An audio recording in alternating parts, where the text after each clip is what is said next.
Queridos alunos, vamos nesta aula falar dos principais pontos para a nossa prova da OAB, que está chegando aí no final de semana. E eu quero convidar a vocês a entrar no site masteroab.com.br, Então vocês vão entrar no site masteroab.com.br, né?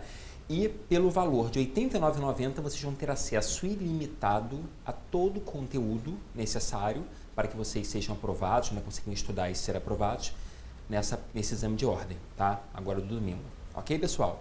Então, se vocês entrarem lá no site, vocês vão ver, né, no vídeo, logo embaixo do vídeo, vocês vão clicar e vão baixar o material, porque nós vamos hoje abordar os principais pontos para a OAB, e aí vocês vão clicar embaixo lá do vídeo e aí vocês vão ter acesso ao material.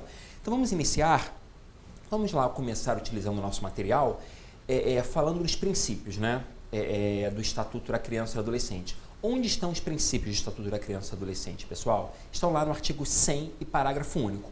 Como isso vem cobrado, né? Pode até voltar aqui, ó. Como isso é cobrado no exame de ordem? Normalmente se coloca uma questão dizendo o seguinte: são princípios do Estatuto da Criança e do Adolescente. E aí vocês têm que saber quais são os princípios. E esses princípios estão lá no 100 parágrafo único.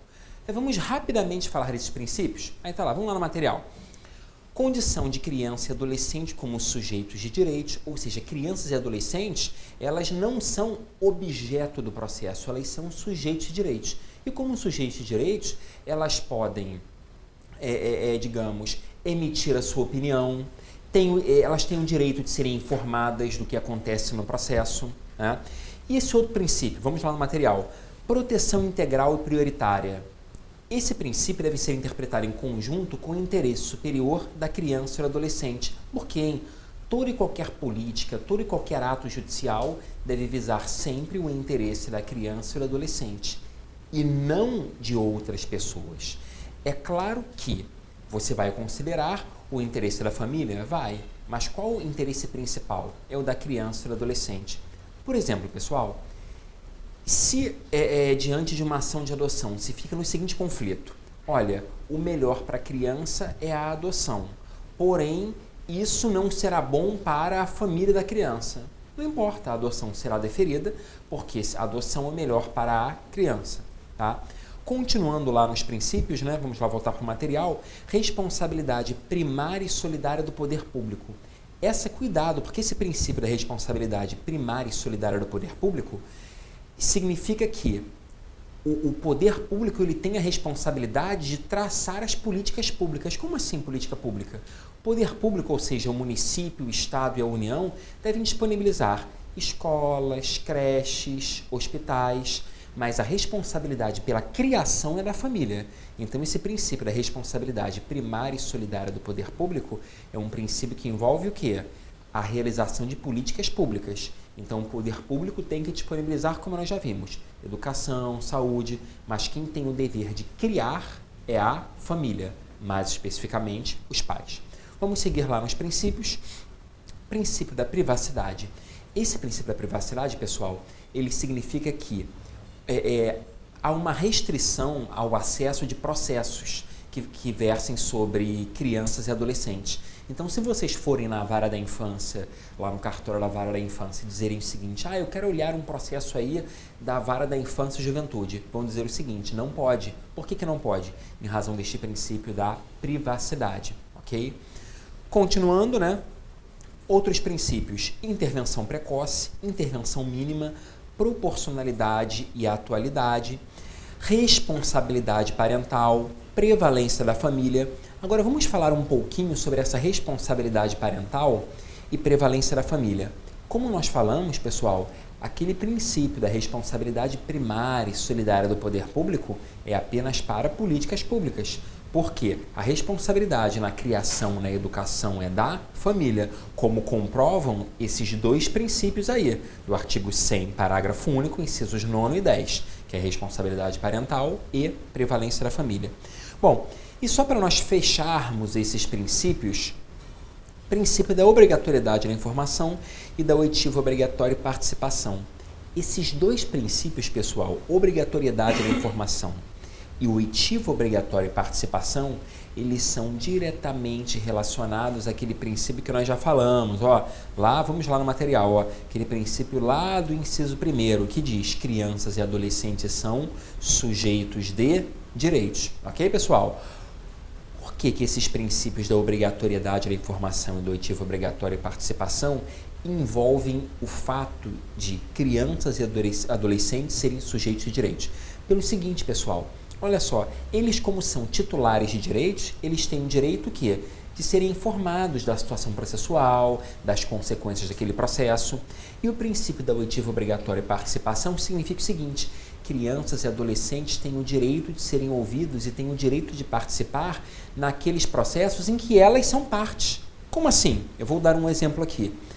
Se uma pessoa requer a guarda, a tutela ou a adoção de uma criança ou adolescente, necessariamente essa criança ou adolescente deverá ser ouvida e terá a sua opinião considerada.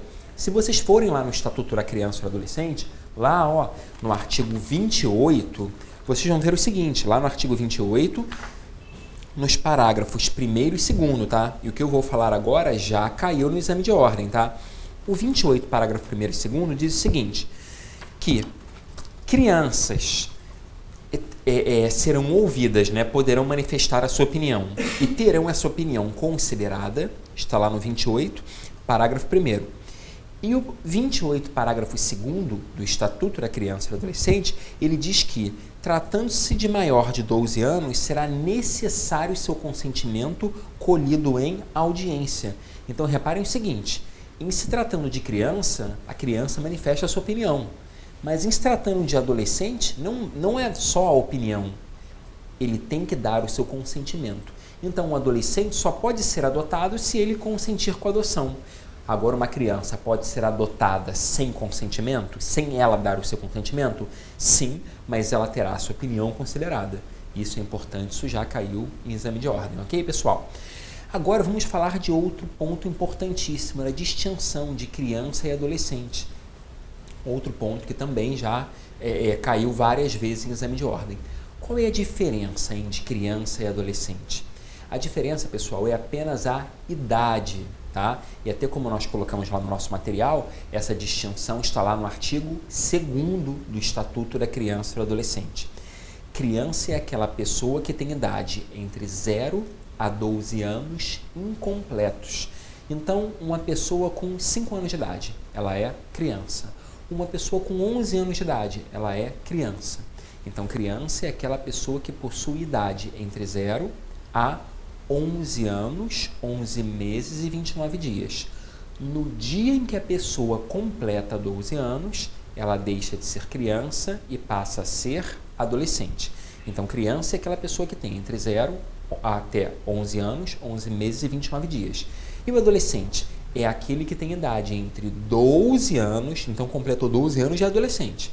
Então, aquele que tem idade entre 12 anos e 18 anos incompletos é considerado adolescente.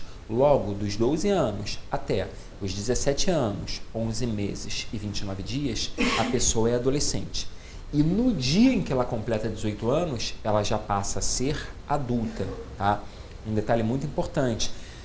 Muitas vezes na questão, lá no exame de ordem, dizem o seguinte: na certidão de nascimento consta que a pessoa nasceu às 10 horas da noite, mas ela foi apreendida a 1 hora da manhã, entenderam? Então, no dia em que a pessoa completa 18 anos, ela já é adulta, ela não é mais adolescente. Mas olha o problema: se no dia em que ela completou 18 anos, na certidão de nascimento diz que ela nasceu às 10 horas da noite, mas essa pessoa foi apreendida a 1 hora da manhã.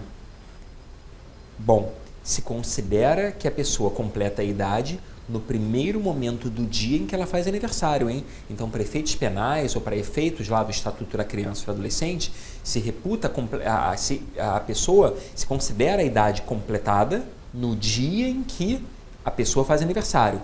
Pouco importa a hora, ok, pessoal? Então, não caiam nesta casca de banana. Tá? Então, entenderam bem a distinção de criança e adolescente, hein? Como isso já caiu no exame de ordem? E por que é importante saber a distinção? Pelo seguinte: até no nosso material eu coloquei quais seriam as medidas aplicáveis a crianças e quais seriam as medidas aplicáveis a adolescentes. o Estatuto da Criança e do Adolescente, ele traz duas espécies de medidas, né? Que são voltadas para crianças e adolescentes. O Estatuto ele trata das medidas protetivas, e essas medidas protetivas, prestem muita atenção, não tem nenhum cunho punitivo. Essas medidas protetivas que estão lá no artigo 101 do Estatuto, e é muito importante vocês darem uma lida no Estatuto também, hein? Então, o 101 do Estatuto trata das medidas protetivas ou medidas de proteção, é a mesma coisa. Essas medidas protetivas ou medidas de proteção, elas não têm nenhum cunho punitivo. Seria uma matrícula em um colégio, um tratamento médico, um tratamento psicológico. Logo, essas medidas protetivas, elas são aplicáveis a crianças e a adolescentes. Então, as medidas protetivas ou medidas de proteção, lá do artigo 101 do Estatuto da Criança e do Adolescente, são aplicáveis a crianças e adolescentes. Agora, além dessas medidas protetivas que não têm cunho punitivo, o Estatuto ele trata de medidas que têm cunho punitivo. Quais são essas medidas que têm cunho punitivo? São as medidas socioeducativas. Essas medidas socioeducativas, elas, em primeiro lugar, buscam a ressocialização. Mas, em segundo lugar, elas também visam a punição. Quando essas medidas socioeducativas podem ser aplicadas, hein? Essas medidas socioeducativas podem ser aplicadas quando o adolescente pratica um ato infracional. Então, só para a gente fechar aqui, medida protetiva não tem nenhum cunho punitivo, apenas visa promover os direitos da criança e do adolescente. E as medidas socioeducativas? Elas têm cunho punitivo e elas são uma resposta pelo fato do adolescente ter praticado um ato infracional. Então, reparem o seguinte, crianças e adolescentes podem receber medidas protetivas. Agora, medida socioeducativa, eu até vou colocar aqui no quadro, ó, medida socioeducativa, pessoal, que eu até vou colocar uma abreviação aqui. Medida socioeducativa, elas são aplicáveis apenas a adolescentes e a pessoas com idade até 21 anos que praticaram um ato infracional quando eram adolescentes. Vou explicar isso melhor. Mas as medidas protetivas, estas são aplicáveis a crianças e adolescentes. Ok, pessoal? Agora eu só vou explicar um pouquinho melhor essa medida socioeducativa. Então, olha só. As medidas protetivas aplicam-se a crianças e adolescentes e as medidas socioeducativas aplicam-se apenas a adolescentes e pessoas com idade até 21 anos que praticaram um ato infracional enquanto eram adolescentes. Então, olha só, pessoal, para ninguém ficar com dúvida. O adolescente ele pode ter praticado um ato infracional aos 17 anos. Porém, ele só foi julgado quando tinha 20 anos. Então, o adolescente aos 17 anos praticou um furto. Ele pode ser julgado aos 20? Pode. E pode receber uma medida socioeducativa aos 20 anos? Sim. Mas ele só poderá cumprir essa medida até os 21. Então, ficou claro, pessoal? Então, para a gente encerrar aqui e eu explicar para vocês como isso já caiu no exame de ordem. Medida protetiva aplica-se a criança e adolescente e medida socioeducativa só a adolescentes e a pessoas até 21 anos que praticaram um ato infracional quando eram adolescentes. Como isso já caiu e como isso costuma cair no exame de ordem? Coloca o seguinte problema.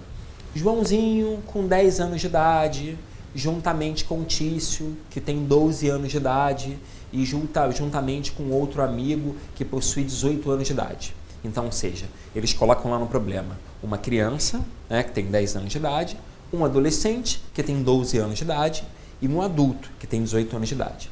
Aí diz que essas três pessoas, né, uma criança, um adolescente e um adulto, foram a uma padaria e praticaram e fizeram um assalto a esta padaria. E aí lá nas opções se queria saber o seguinte, o que poderia acontecer com a criança, o que poderia acontecer com o adolescente, o que poderia acontecer com o adulto. Quais seriam as medidas aplicáveis à criança, adolescente ou adulto? Olha só, pessoal, a criança, como nós já vimos, ela pode sofrer apenas medida protetiva. tá? Então a criança pode sofrer apenas medida protetiva. E o adolescente que tem 12 anos, este pode sofrer, além da medida protetiva, uma medida socioeducativa. E esse adulto que possui 18 anos? Esse adulto que possui 18 anos, este aí, ele vai responder criminalmente e receberá uma pena, uma punição criminal. Então ficou claro, pessoal? Isso é muito importante, hein? Tá? Vamos seguir lá no nosso material agora. Vamos falar do acolhimento, pessoal. O acolhimento é uma medida protetiva, mas é uma medida protetiva muito importante, né? E eu até coloquei o conceito de acolhimento, né? Acolhimento consiste na inserção da criança ou adolescente em uma instituição ou em outra família previamente qualificada. É medida provisória, excepcional, aplicável apenas em casos extremos, pois configura a violação do direito à convivência familiar. E até coloquei as espécies de acolhimento, né? Acolhimento institucional e acolhimento familiar. Então vamos voltar aqui. Bom, pessoal, olha só. Como eu falei, o acolhimento é uma medida de proteção. Está previsto lá no artigo 101. Né? E como esse acolhimento, como ele é feito na prática? Olha só, o acolhimento, para ficar bem claro, ele não é medida socioeducativa, ele não é punição, é medida protetiva. Então, se uma criança ou um adolescente é abandonado pela família, né, essa criança ou esse adolescente pode ser encaminhado para o acolhimento. E como nós vimos no material, existem duas espécies de acolhimento. O acolhimento institucional, em que a criança ou adolescente vai para uma instituição de acolhimento. E esse acolhimento familiar, hein? No acolhimento familiar, essa criança ou adolescente ela é cuidada temporariamente por uma família, que não é a sua família, tá? E como funciona na prática? Assim, por uma outra família, como assim? Eu vou explicar. Existe um programa nos municípios chamado Família Acolhedora, que nada mais é o acolhimento familiar. Então, uma família se cadastra, né, lá normalmente na Secretaria de Assistência Social do município, e aí esta criança, ela pode, digamos assim, essa família, né, pode receber uma criança ou adolescente neste acolhimento familiar. Tá? Então a família ela se inscreve nesse programa Família Acolhedora, é feita uma entrevista social, um acompanhamento, um atendimento psicológico para que se verifique se essa família pode cuidar tanto do ponto de vista social como do ponto de vista psicológico, se essa família pode cuidar de uma criança ou adolescente por meio desse acolhimento familiar. Né? Se essa família for considerada apta, quando uma criança é abandonada pela família, ao invés desta criança ir para o acolhimento institucional, ela vai para esta família que se chama acolhimento familiar. Ok, pessoal? Mas tanto acolhimento institucional como familiar são acolhimentos. Vocês podem falar assim, mas eu nunca ouvi falar nesse nome acolhimento. Muito cuidado pelo seguinte, no ano de 2009, o Estatuto da Criança e do Adolescente, ele sofreu uma modificação. Que essa medida era chamada de abrigo. Tá? Essa medida de abrigo mudou o nome para acolhimento. Então, cuidado, porque o que se chamava abrigo agora se chama acolhimento. Tá, pessoal? Então, vamos seguir lá no nosso material. Aí eu coloquei algumas observações sobre o acolhimento. Né? Tá lá, o prazo máximo de duração é de 2 anos, a periodicidade da reavaliação é semestral, ou seja, é a cada 6 meses. E aí eu vou explicar como funciona essa reavaliação. Funciona da seguinte forma, pessoal. Olha só, imaginem o seguinte. A criança ou adolescente é inserida num acolhimento. Pouco importa se familiar ou institucional. Essa criança ela não pode ficar toda a sua infância ou toda a sua adolescência ou toda a sua vida neste acolhimento. Logo, o que se busca, hein? Vai se buscar, em primeiro lugar, a recolocação desta criança ou adolescente em sua família natural, que são seus pais. Se isso for impossível, vai se buscar outra pessoa. Como assim uma outra pessoa? Um avô, um tio. Esses outros parentes que não os pais, eles são chamados de família extensa. Então a criança está em acolhimento. O que se busca em primeiro lugar? A recolocação na família natural. O que é família natural? São os pais. Os pais não podem cuidar da criança ou do adolescente. Aí você tenta, em segundo lugar, a colocação na família extensa, que são outros parentes que não os pais. E, em terceiro e último lugar, Se os pais não têm condições ou não querem cuidar do filho, se os outros parentes não têm condições ou não querem cuidar do filho, e aí só resta a família substituta, que é formada por pessoas que não têm qualquer parentesco com esta criança ou adolescente. Nós vamos ver daqui a pouquinho melhor esse conceito de família natural e extensa substituta. Pode fazer Professor, a Laila Cristina, ela está perguntando se a família recebe algum custo do governo para realizar o acolhimento familiar e se esse custo pode interferir no processo do acolhimento familiar. Sim, olha só. Essa família ela recebe sim um auxílio para acolher esta criança ou adolescente. Então, no acolhimento familiar, a família que recebe a criança ou adolescente, ela também recebe um auxílio, uma ajuda de custo do município. Mas para vocês entenderem, essa ajuda de custo é um valor baixo, né? Varia de acordo com a idade da criança ou adolescente. Normalmente essa ajuda de custo fica entre 300 e 400 reais por mês, o que nós sabemos que é insuficiente para até bancar a alimentação, a habitação, saúde desta criança ou adolescente. Mas a ideia é o quê? Uma ajuda de custo e não um sustento. E isso acaba sendo bom tanto para a criança quanto para o poder público. Por quê? O custo, mesmo o poder público pagando esse auxílio, né, que gira em torno de 300, 400 reais, dependendo da faixa etária, é muito mais barato que o acolhimento institucional. Porque se fez um estudo recente que uma criança ou um adolescente em acolhimento institucional custa mais de R$ 1.500 para o município, né? Então acaba sendo bom para a família que recebe uma ajuda de custo, bom para a criança porque está sendo cuidada por uma família e bom para o município que acaba sendo até uma economia, né? A Tamires, ela está perguntando se uma situação de violência intrafamiliar, quem deve sair de casa, o abusador ou a criança? Olha só, a questão é a seguinte, teoricamente, numa situação de violência familiar, e eu até vou citar aqui o artigo, que é o artigo 130 do Estatuto, numa situação de violência intrafamiliar, ou seja, vamos lá, o pai espanca o filho, né? Quem deve sair de casa, pessoal, é o agressor. Essa é a regra que está prevista lá no artigo 130 do Estatuto, tá? E muitas vezes isso na prática não ocorre, por quê? Porque a própria esposa, né, que é a mãe, né, diz o seguinte, não, o pai não pode sair de casa porque ele é o provedor, ele é que sustenta a família e se ele sair de casa nós passaremos necessidade. Mas por isso, esse artigo 130, ele sofreu uma alteração no ano de 2011. Se vocês forem lá no artigo 130, parágrafo único, vocês verão que é possível não só o afastamento do agressor, mas também a fixação de alimentos provisórios, tá? Tá lá no artigo 130, parágrafo único do Estatuto. Ok, pessoal? Essa é a regra. Isso, digamos assim, essa é a regra do ponto de vista legal. Quem sai de casa é o agressor e não a criança ou adolescente que é vítima. Mas, muitas vezes, na prática, né, é possível que quem saia de casa seja criança ou adolescente. Por quê? Eu vou dar um exemplo. Imagine que mora na casa o pai, a mãe e a criança. O pai e a mãe espancam, praticam maus tratos contra essa criança. E aí, se você afastar o pai e a mãe, e não existe nenhum outro parente para cuidar, aí nessa situação seria uma exceção. Como não existe uma outra pessoa para cuidar, aí a saída será o quê? Será a retirada desta criança da família, tá? Mas a regra é que quem sai de casa é o agressor. Ok, pessoal? A Francine está perguntando se a lei da primeira infância modificou algo relevante para esse exame. Sim, olha só. Nós já vamos falar da lei da primeira infância já, tá?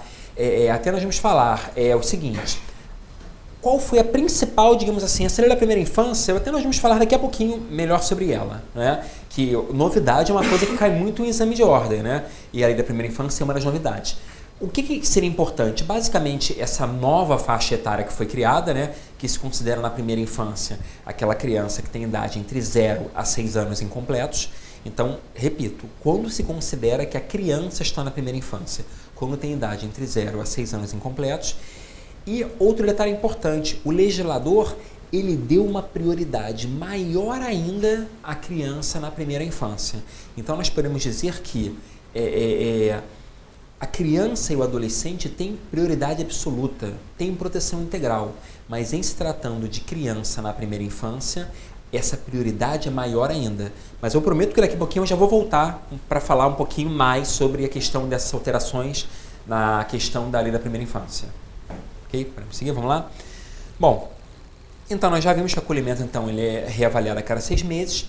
O prazo de duração do acolhimento, ele é prorrogável? Ele é prorrogável, pessoal. Se vocês forem lá no artigo 19 do Estatuto da Criança e do Adolescente, vocês vão ver o seguinte, ó, lá no artigo 19, parágrafo 2º, ele fala que a permanência além dos 2 anos, nesse acolhimento, né, ela só pode ocorrer se houver comprovada necessidade que atenda ao superior interesse da criança ou adolescente, devidamente fundamentada pela autoridade judiciária. Para resumir, a regra é que o acolhimento tenha duração máxima de 2 anos, isso é importante, hein? Ele é reavaliado a cada 6 meses e ele pode ser prorrogado? Sim, se for comprovado que atende o interesse da criança e do adolescente e por decisão judicial fundamentada. Tá? Bom, outro ponto que eu coloquei, o prazo de reavaliação é prorrogável? Não, pessoal. O prazo de 2 anos, que é o prazo máximo de acolhimento, ele é prorrogável. Agora, esse prazo de reavaliação de 6 meses, ele não é prorrogável. Vocês podem pensar o seguinte, qual é a ideia de se fixar um prazo de 2 anos máximo de acolhimento? Para o seguinte, é para evitar que aquela criança passe toda a sua infância num acolhimento, ou que o adolescente passe toda a sua adolescência num acolhimento. Mas muitas vezes, vocês podem perguntar, bom, se a ideia é evitar que a pessoa passe muitos anos no acolhimento, por que esse prazo é prorrogável? Porque, pessoal, por muitas vezes, ao fim desses 2 anos, nenhum parente quer cuidar ou tem condições de cuidar daquela criança e também muitas vezes não se encontra também uma outra família disposta a cuidar daquela criança ou adolescente. Tá?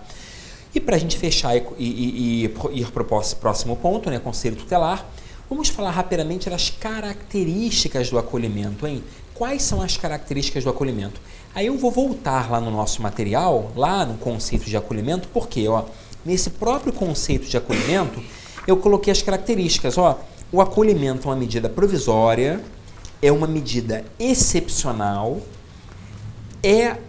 digamos, além de ser provisória e excepcional, ela não é privativa de liberdade, tá? Ela é provisória, é excepcional, não é privativa de liberdade e é uma transição, vamos voltar aqui, e é uma transição para a reinserção familiar.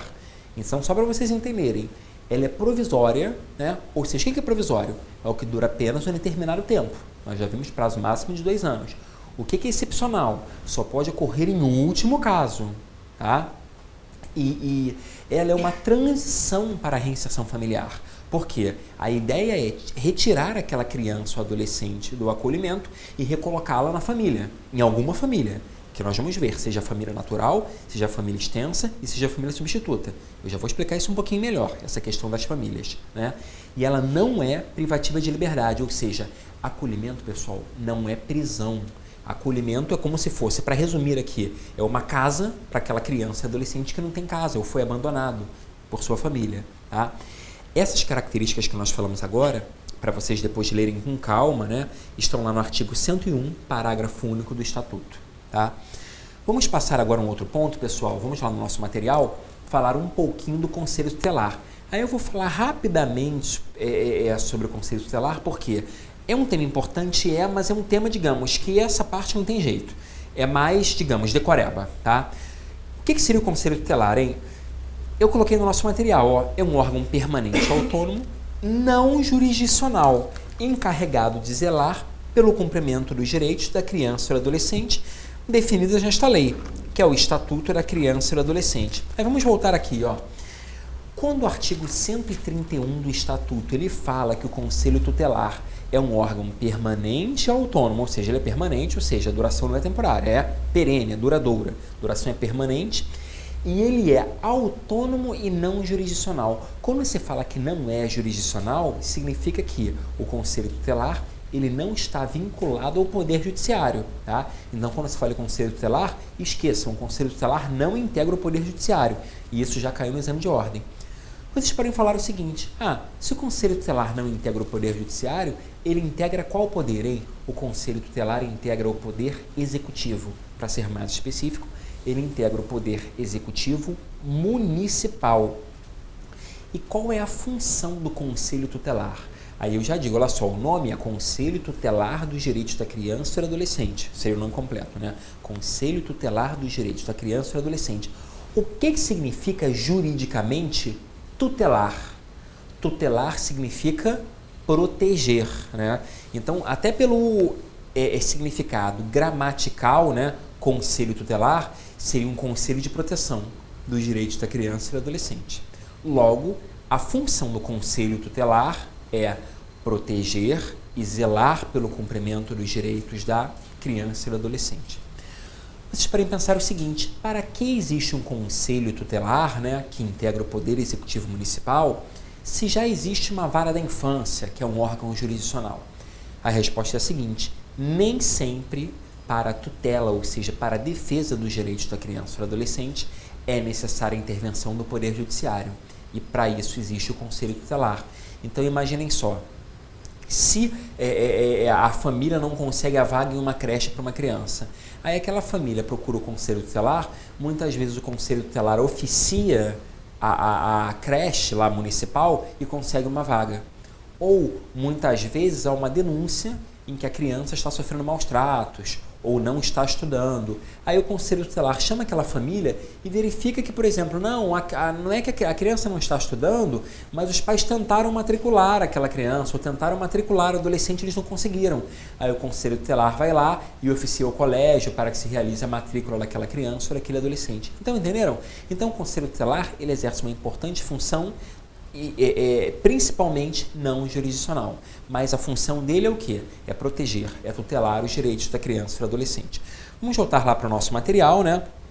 É importante esse artigo 132 que diz, em cada município e em cada região administrativa, no caso do Distrito Federal, né, haverá no mínimo um conselho tutelar como órgão integrante da administração pública local, composta de 5 membros, escolhidos pela população local para um mandato de 4 anos, permitida uma recondução mediante um novo processo de escolha.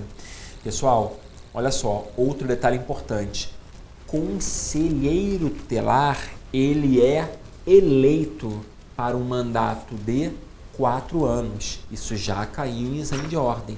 Então, o conselheiro tutelar, ele ingressa na função de conselheiro tutelar por meio de eleição, tá? Para um mandato de 4 anos e é permitida uma recondução.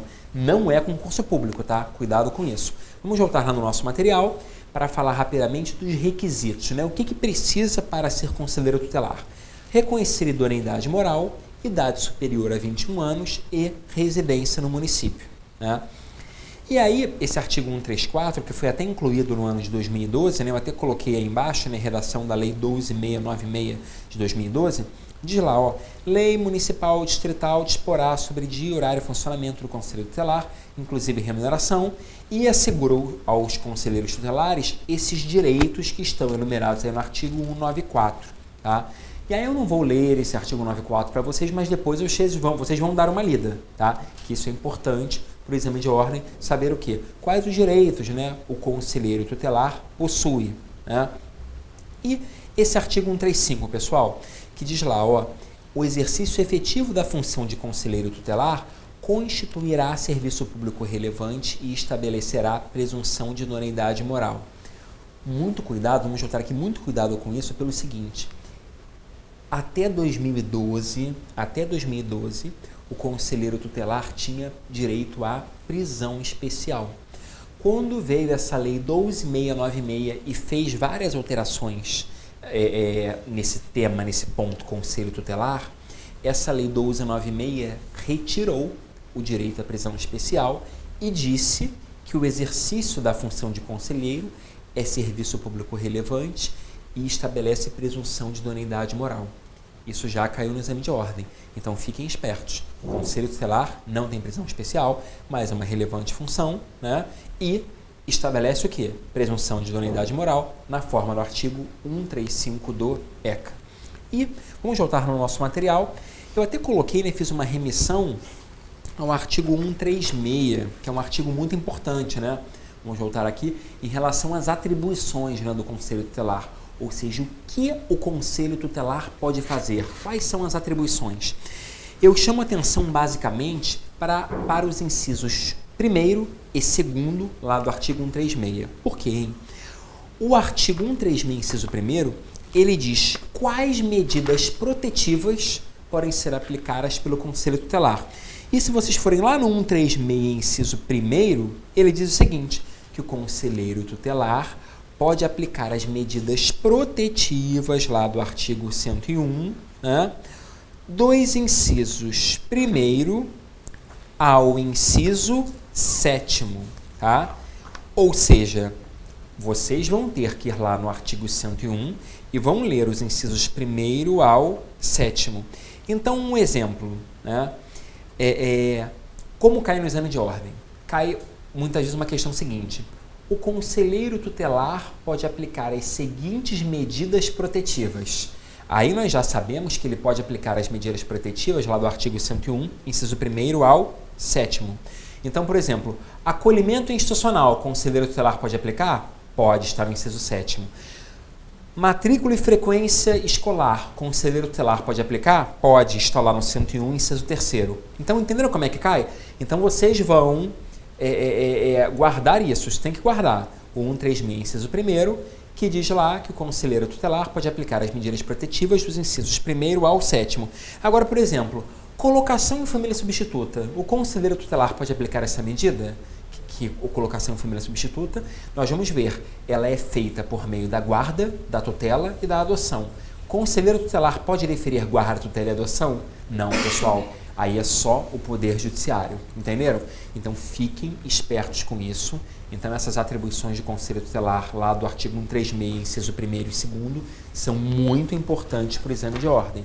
É uma das questões clássicas, tá? Sobre Conselho Tutelar. Professor, pode interromper um pouquinho essa aula, só porque a internet caiu.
Bom, pessoal, dentro deste ponto, Conselho Tutelar, nós temos que saber as atribuições do Conselho Tutelar. E onde estão previstas no Estatuto da Criança e do Adolescente as atribuições do Conselho Tutelar? Estão no artigo 136, né? E nesse artigo 136, que trata das atribuições do Conselho Tutelar, os incisos 1º e 2º são especialmente importantes. Por quê, hein? O artigo 136, inciso 1º, diz quais medidas protetivas o conselheiro tutelar pode aplicar. E o inciso 2º, ele diz quais medidas aplicáveis aos pais ou responsável o conselho tutelar pode aplicar. Vamos ver rapidamente esse 136, inciso 1º.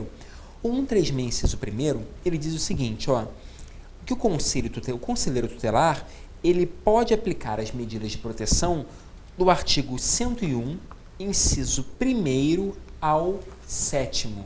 Né? E aí, vamos lá no artigo 101 para ver quais são essas atribuições. Por exemplo, se cai no exame de ordem o seguinte, o Conselho Tutelar pode aplicar a medida protetiva de matrícula escolar? A matrícula escolar está lá no 101, inciso 3º. Então, ele pode aplicar esta medida, tá? Porque ele pode aplicar as medidas do artigo 101, 1º ao 7º. Acolhimento institucional, o conselheiro tutelar pode aplicar? Pode, porque o acolhimento institucional está lá no artigo 101, inciso 7º.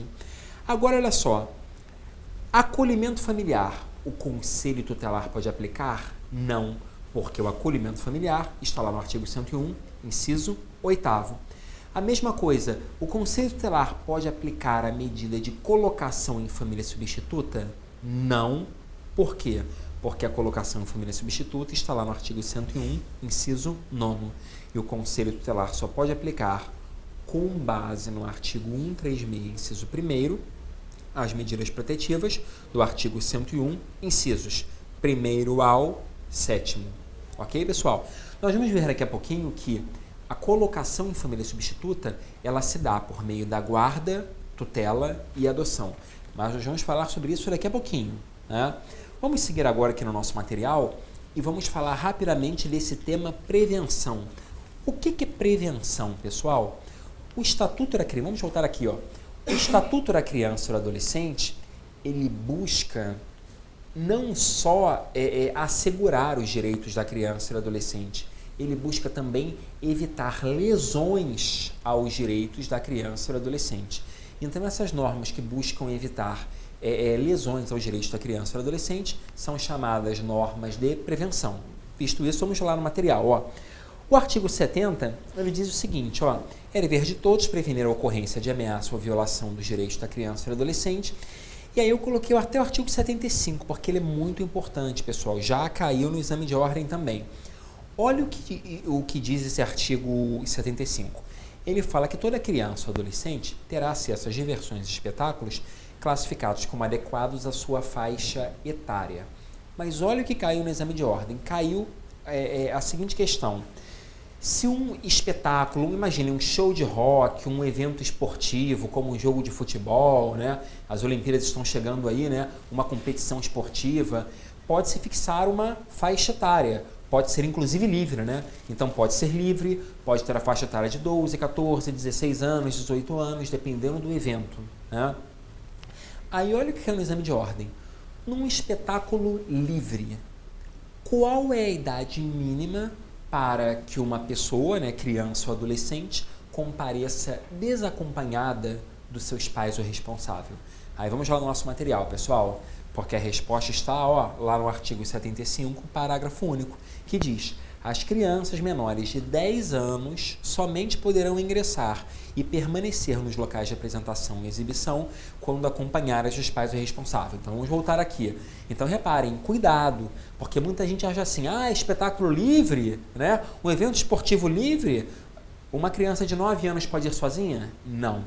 A idade mínima, mesmo que o evento seja livre, para que crianças compareçam desacompanhadas, é a idade mínima de 10 anos. Então, uma criança com 10 anos pode ir sozinha? Sim.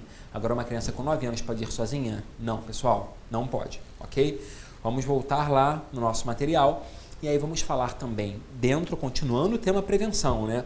Visando prevenir lesões aos direitos da criança e adolescente, também é uma restrição legal ao acesso de armas, munições, explosivos, bebidas alcoólicas, fogos de estampido, revistas e publicações consideradas inadequadas, bilhetes lotéricos. Então, isso aí, esse artigo 81, pessoal, que eu mencionei no nosso material, isso já caiu, vamos voltar aqui, ó, isso já caiu no exame de ordem. Então, vocês têm que saber o seguinte, olha, crianças podem ter acesso a armas, munições explosivas? Não. A bebidas alcoólicas? Não.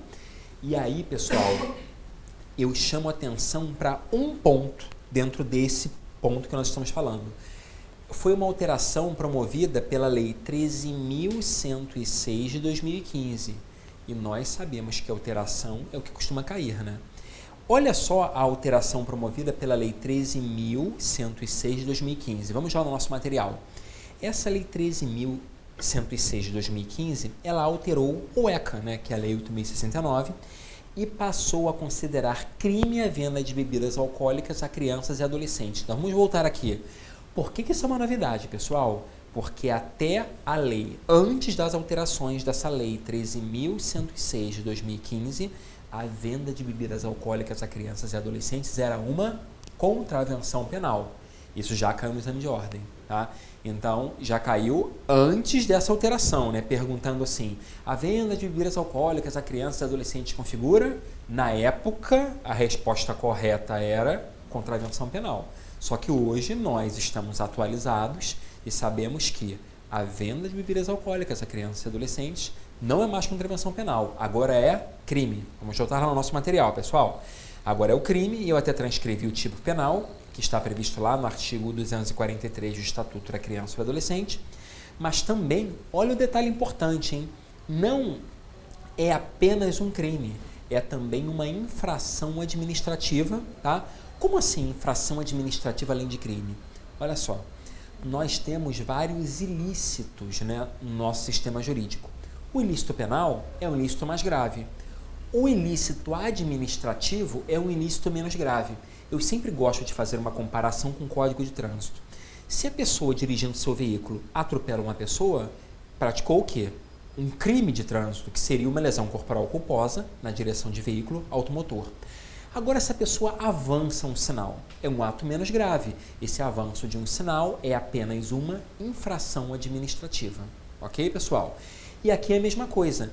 A venda de bebidas alcoólicas, além de crime, que aí o crime vai se voltar contra aquela pessoa que efetuou a venda, também é uma punição administrativa para o próprio estabelecimento, que é uma infração administrativa, que na verdade é uma multa, tá? Vamos lá no material, ó, uma multa de 3 a 10 mil reais, ok, pessoal? E até tem medida administrativa, ó, interdição do estabelecimento até o recolhimento da multa, tá? Bom, agora vamos falar, pessoal, da distinção de família substituta para a família extensa, para a família natural. Reparem que esses três tipos de família, essas três espécies de famílias previstas no Estatuto da Criança e do Adolescente, o que seria a família natural, hein? A família natural, pessoal, é aquela formada pelos pais. A família extensa é aquela formada por outros parentes que não os pais, como o irmão, tio, o avô, todos esses são considerados família extensa. E a família substituta é formada por pessoas que não têm parentesco com a criança ou adolescente. Vamos voltar aqui no material só para visualizar o seguinte. Existem três formas de colocação em família substituta. São elas a adoção, a tutela e a guarda. E existem três formas de colocação em família extensa. São elas a adoção, a tutela e a guarda.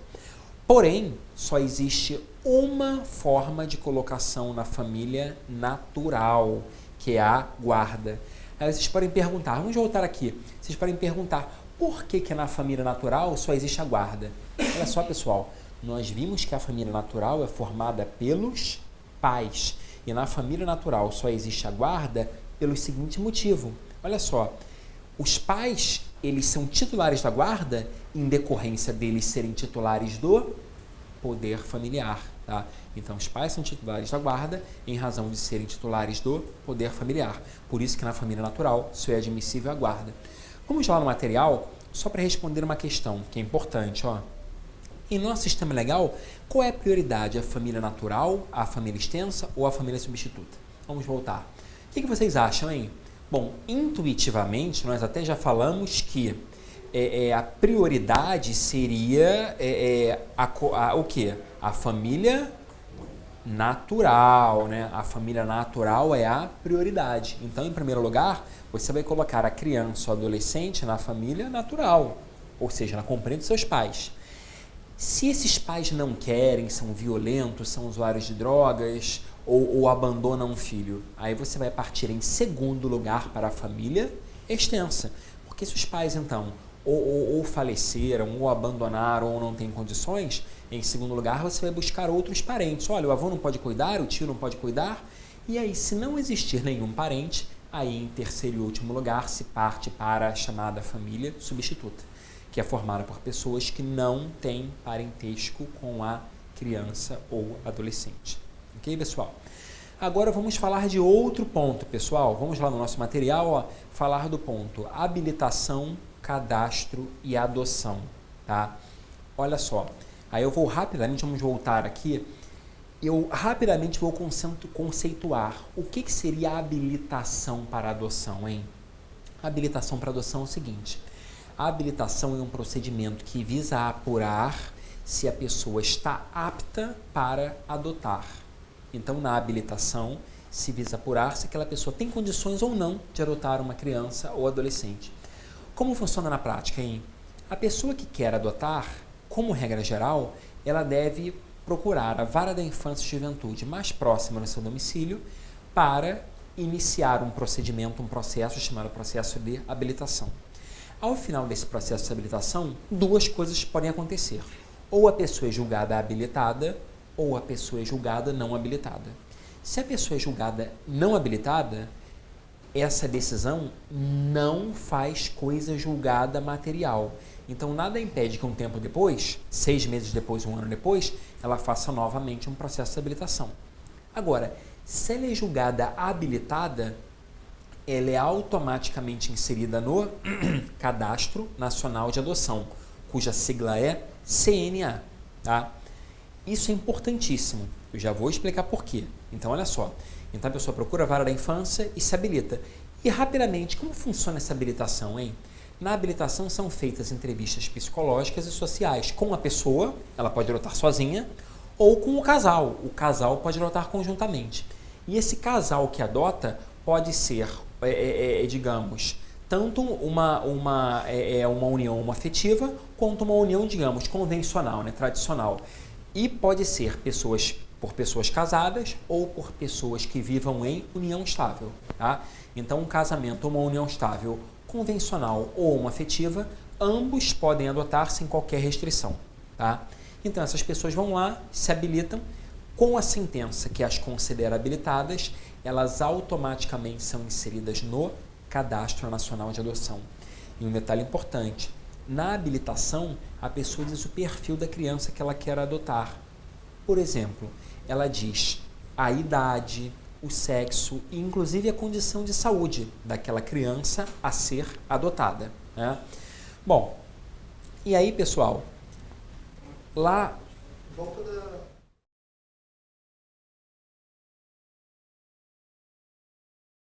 Aqui na parte de habilitação, né, porque teve um problema técnico aí com a internet. Então, olha só, pessoal, o que é habilitação? A habilitação é o procedimento que visa verificar se a pessoa está apta para adotar. E como a habilitação é feita na prática, hein?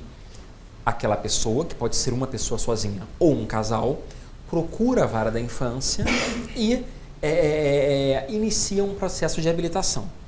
Ao final, ela sendo considerada habilitada, ela é inserida automaticamente no Cadastro Nacional de Adoção. O que vocês precisam saber? Quem pode se habilitar para a adoção?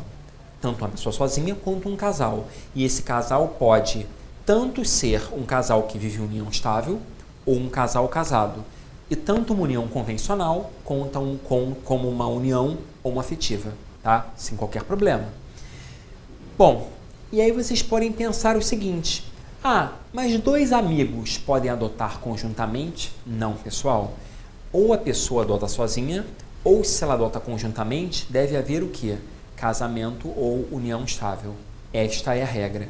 Existiu até uma exceção em que o STJ permitiu um caso excepcional, a adoção, mas a regra que está no Estatuto da Criança e do Adolescente é que, para que haja uma adoção conjunta, que é aquela feita por 2 pessoas, deve haver casamento ou união estável e não há nenhuma restrição em relação ao casamento ou à união estável ou afetiva, ok?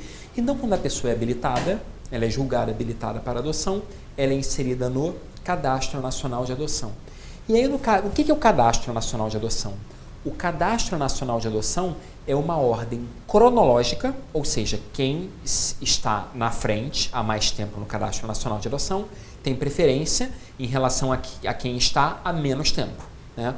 Mas também é uma ordem de perfil. Porque, por exemplo, se uma pessoa quer adotar qualquer criança ou adolescente e se outra só quer adotar uma criança ou um adolescente recém-nascido, é claro que aquele que adota qualquer criança ou adolescente vai adotar com mais rapidez.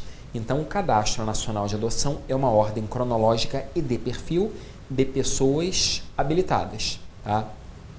Aí vocês podem perguntar o seguinte: tudo bem, a pessoa tem que se habilitar na vara da infância para adotar, mas o que é importante para o exame de ordem é saber responder a seguinte pergunta: é possível adotar sem estar no Cadastro Nacional de Adoção?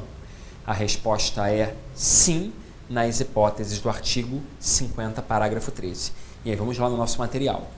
Pessoal, o 50, parágrafo 13 do Estatuto, ele diz o seguinte, ó, somente poderá ser deferida a adoção em favor de candidato domiciliado no Brasil, não cadastrado previamente nos termos desta lei, quando? Aí vem as 3 hipóteses, ó, primeira hipótese, quando se tratar de adoção unilateral. Olha só, pessoal, muito cuidado, hein? A adoção unilateral é formulada por apenas uma pessoa. Apesar do 50, parágrafo 13, inciso 1º do Estatuto, dizer adoção unilateral, nós temos que fazer uma interpretação extensiva. O legislador quis dizer adoção unilateral de filho de cônjuge ou companheiro. Então, olha só, esse artigo 50, parágrafo 13, inciso 1º, ele trata da seguinte hipótese, né? Eu vivo em união estável com minha companheira, ou sou casado com minha esposa, e minha esposa tem um filho de um relacionamento anterior. Eu quero pedir a adoção desse meu enteado, porque o pai biológico o abandonou, não paga alimentos, não visita há 5 anos, e aí eu que exerço o papel de pai. Então eu quero pedir a adoção do meu enteado. Aí eu posso fazer a adoção unilateral do filho da minha esposa ou da minha companheira, tá? E é dessa hipótese que o 50, parágrafo 13, inciso 1º, trata. Porque se eu quero adotar o filho da minha esposa ou da minha companheira, eu não preciso estar em cadastro de adoção, tá? Vamos lá para o material para falar do inciso 2º. Se a adoção for formulada por parente com a qual a criança ou adolescente mantenha vínculos de afinidade e afetividade. Esse inciso 2º trata de parente. Então, um parente pode adotar um outro parente, né, desde que comprove a existência de vínculos de afinidade e afetividade. Aí, pessoal, eu quero fazer uma observação para que vocês não cometam um erro no exame de ordem. Olha só, o Estatuto da Criança e do Adolescente, olha o que já caiu no exame de ordem. Parente pode adotar? A resposta depende do parente.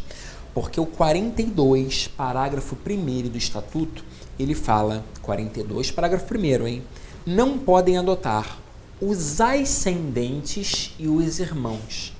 Então, avô não pode adotar. Irmão não pode adotar.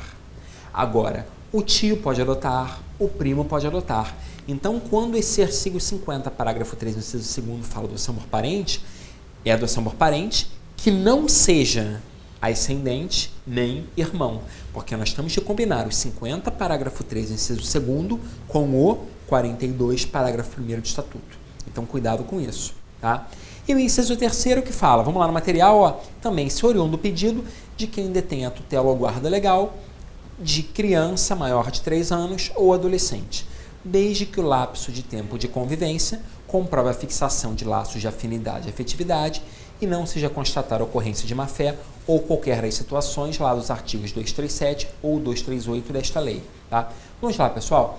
O que esse artigo 50, parágrafo 3, inciso 3º quer dizer? Quer dizer o seguinte, se a pessoa tem a tutela ou guarda de uma criança com 3 anos ou mais, ela também pode requerer a adoção mesmo não estando cadastrada, desde que não configure aqueles crimes lá do 237 e do 238 do Estatuto.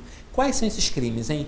Aqueles crimes de subtração de incapaz para colocação em lar substituto e aquele crime de entrega de filho ou pupilo a terceiro mediante paga ou promessa de recompensa, tá? Não pode haver esses crimes aí, porque senão essa adoção certamente será improcedente, além da pessoa responder a um processo penal, ok?